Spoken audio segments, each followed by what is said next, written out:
আসসালামু আলাইকুম। বাংলা সংবাদে সবাইকে স্বাগত জানাচ্ছি। আমি চিন্তিয়া হক। শুরুতেই সংবাদ শিরোনাম। ১৬ বছরের ফ্যাসিবাদী দুঃশাসন ছিল জুলাই বিপ্লবের জ্বালানি, বলছেন সাদিক কায়েম। জানাবো, দলমত নির্বিশেষে সবাইকে ঐক্যবদ্ধ থাকতে হবে, বলছেন তারেক রহমান। জিএম কাদের, মহাসচিব মুজিবুল হক চূন্য, রওশন এরশাদকে গ্রেপ্তারের দাবি বাংলাদেশ এলডিপির।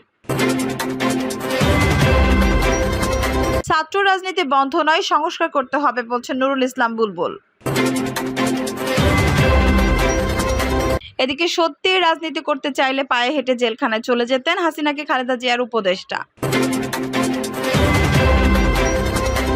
এবং সর্বশেষ জানাবো, ঢাবি শিবির সেক্রেটারি ছাত্রলীগের কার্যক্রমের সঙ্গে আমার কোনো সম্পৃক্ততা নেই।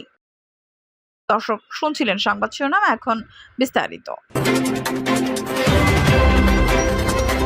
জিএম কাদের, মহাসচিব মুজিবুল হক চূন্য, রওশন এরশাদকে গ্রেপ্তারের দাবি বাংলাদেশ এলডিপির।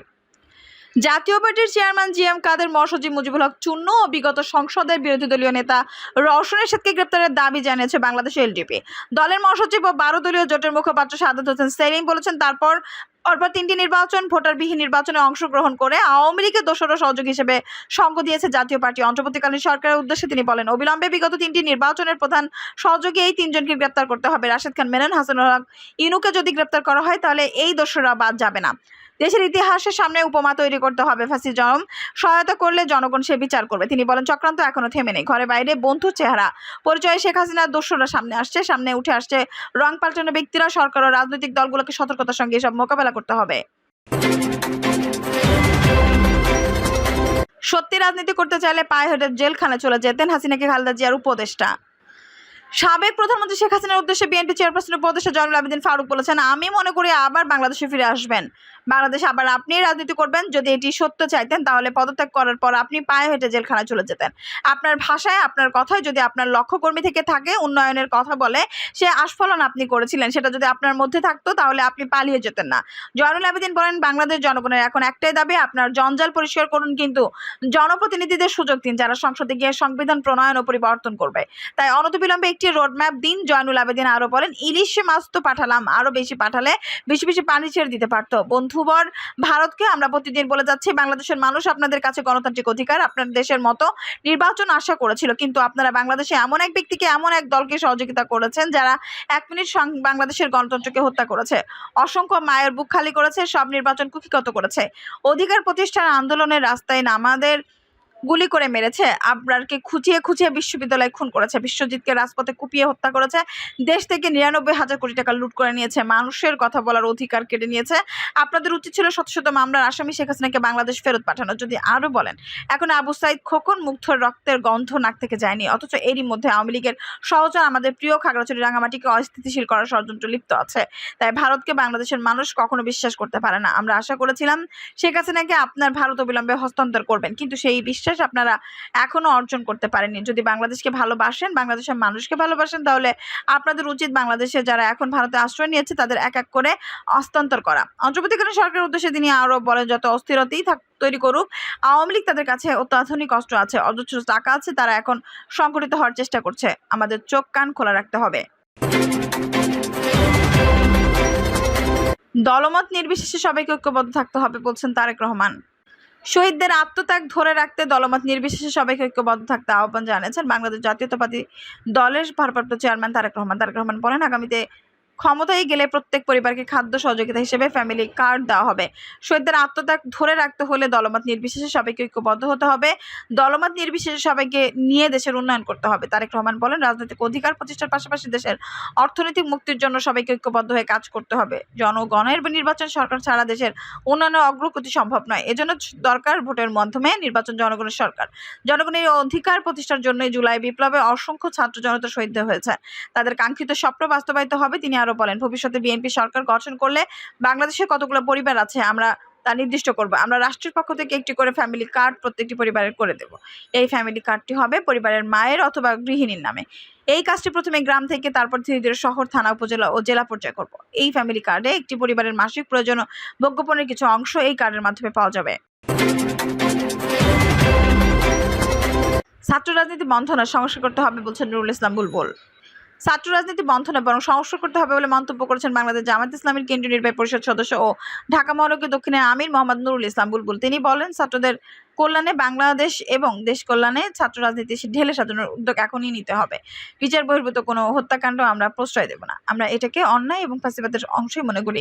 যারা সুকৌশলে এখন 5 আগস্টের প্রশ্নবিদ্ধ করতে বিচার বহির্ভূত হত্যাকাণ্ড করছে, এখনই তাদের মূলোৎপাটন করতে হবে। বৈষম্যবিরোধী ছাত্র আন্দোলনে শহীদদের পরিবারের সদস্যদের সঙ্গে মত বিনিময় ও আর্থিক অনুদান প্রদান উপলক্ষে এই অনুষ্ঠানের প্রয়োজন করা হবে। এ সময় জুরাইনে 14 শহীদের পরিবারকে 2 লাখ টাকা করে মোট 28 লাখ টাকার আর্থিক অনুদান প্রদান করা হয়।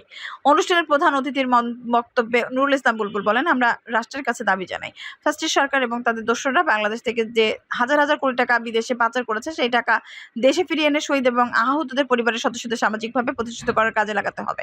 আহতদের উন্নত চিকিৎসার জন্য বিদেশে পাঠানোর ব্যবস্থা করতে হবে। 16 বছরের ফ্যাসিবাদী দুঃশাসন ছিল জুলাই বিপ্লবের জ্বালানি বলছেন সাদিক কায়েম। ঢাকা বিশ্ববিদ্যালয়ের শাখা ছাত্র শিবিরের সভাপতি সাদিক কায়েম বলেছেন, জুলাই বিপ্লব ছিল সর্বস্তরের নিপীড়নের চূড়ান্ত সম্মিলিত বিক্ষুব্ধ বিস্ফোরণ। 16 বছরের ফ্যাসিবাদী দুঃশাসন ছিল তার জ্বালানি। এই গণবিপ্লবের নেতৃত্ব দিয়েছে আমাদের শহীদরা।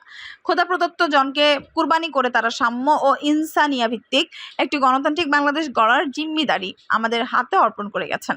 সাদিক কায়েম আরও বলেন, এই আন্দোলন শহীদ আবু সাইদের রক্তের উপর দাঁড়ানো আন্দোলন, শহীদ মীর মুগ্ধের স্মৃতির উপর দাঁড়ানো আন্দোলন। যে রিকশাওয়ালা ভাই ক্রমাগত দুঃশাসনের বিরুদ্ধে স্লোগান দিতে দিতে শহীদ হয়েছেন, তার কোরবানির উপর দাঁড়ানো আন্দোলন। তিনি বলেন, এই আন্দোলনে যেমন অবদান ছিল সমাজের উচ্চতলার মানুষের, আবার আন্দোলনের ভ্যানকার ছিল সমাজের সবচেয়ে সুবিধাবঞ্চিত জনগোষ্ঠীর। ইংলিশ মিডিয়ামের টেক স্যাভি কিড থেকে শুরু করে কাউমি আউলিয়ার তালেবে এলেমে, শাহবাগ, ধানমন্ডি, মিরপুর উত্তরা, সাভার থেকে শুরু করে বাংলার স্টালিনগ্রাদ হয়ে ওঠা যাত্রাবাড়ি, শহর, নগর, গ্রামান্তরের এই বিপ্লব ছিল আপনার আমার সবার। ঢাবি শিবির সভাপতি বলেন, ঢাকা বিশ্ববিদ্যালয়ের আঙিনা থেকে বিপ্লবের আওয়াজ ছড়িয়ে পড়েছিল প্রতিটি বিশ্ববিদ্যালয়, স্কুল, কলেজ ও এই আওয়াজ রুদ্ধ প্রচেষ্টা রেখে ছিল প্রাইভেট বিশ্ববিদ্যালয়। আর বৈষম্যবিরোধী ছাত্র আন্দোলন হয়ে উঠেছিল গণমানুষের কণ্ঠস্বর। এই বিপ্লব ছিল শ্রমিক দিনমজুরের আন্দোলন, ছিল সাহসী সাংবাদিক, সোশ্যাল মিডিয়া ইনফ্লুয়েন্সার ও রেমিটেন্স যোদ্ধা প্রবাসী ভাই বোনদেরও। নিজের জীবনের ঝুঁকি নিয়েই প্রবাসীরা রাস্তায় নেমে এসেছিল দেশ ও জাতির মুক্তির স্লোগান তুলে। তিনি আরো বলেন, যারা আমাদের পছন্দ করেন, অপছন্দ করেন, ঘৃণা করেন, যারা আমাদের সংগঠন চিত্র শিবিরকে ভালোবাসেন, অবাধ্য করেন, ঘৃণা করেন, কার্যত সবার আবেদনই আমরা পেয়েছি। 36 জুলাইয়ের মহাবিজয়, ফতেহে মক্কা, ফতেহে বাংলা, ফতেহে কুস্তন নিতিহার সিলসিলা ধরে আমরা পেয়েছি ফতেহে গণভবন। যেদিন গণভবন সত্যি গণভবনের পরিণত হয়, সে সাদিক কায়েম বলেন, প্রতিটা ইনসান রাস্তায় নেমে এসেছিল। আমার ভাই বলল, কেন? চাওয়ালের জবাব চাইতে। এই প্রশ্নের প্রতি উত্তরে যখন আমাদের উপর হায়নার মতো হিংস্রভাবে ঝাঁপিয়ে পড়া হয়েছিল, তখনই আমাদের শহীদদের দাঁড়িয়ে গেছেন লড়াইয়ের ভ্যানকাট হিসেবে।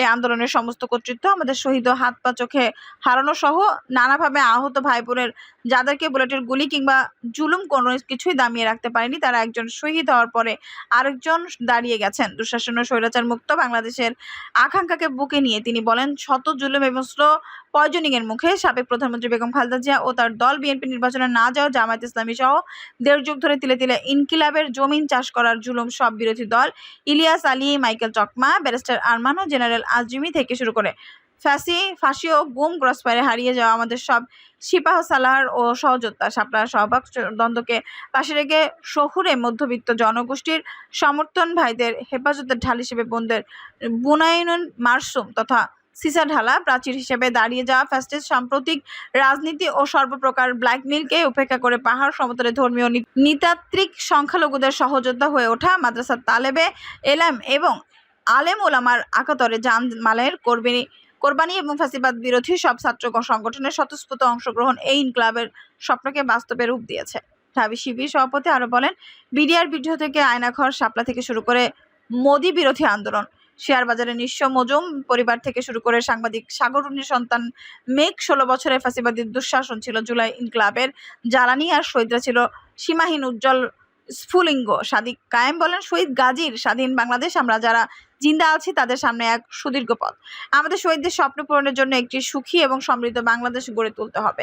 ঐক্যবদ্ধভাবে আমরা কামিয়াব না হলে বিফল হয়ে যাবে 47, 71 ও 24-এর সব শহীদের রক্ত। আমাদের দৃষ্টিপাত হারানো ভাইদের দৃষ্টিশক্তি কোরবানি বিফলে চলে যাবে। যদি আমরা বৈষম্যহীন, স্বাধীন ও সার্বভৌম বাংলাদেশ গড়ে তুলতে পারি, সর্বশেষ গড়ে তুলতে না পারি সর্বশেষ তিনি বলেন, আল্লাহ রাব্বুল আলামিন আমাদের শহীদদের প্রত্যেককে শাহাদাতের সর্বোচ্চ মর্যাদা দান করুন।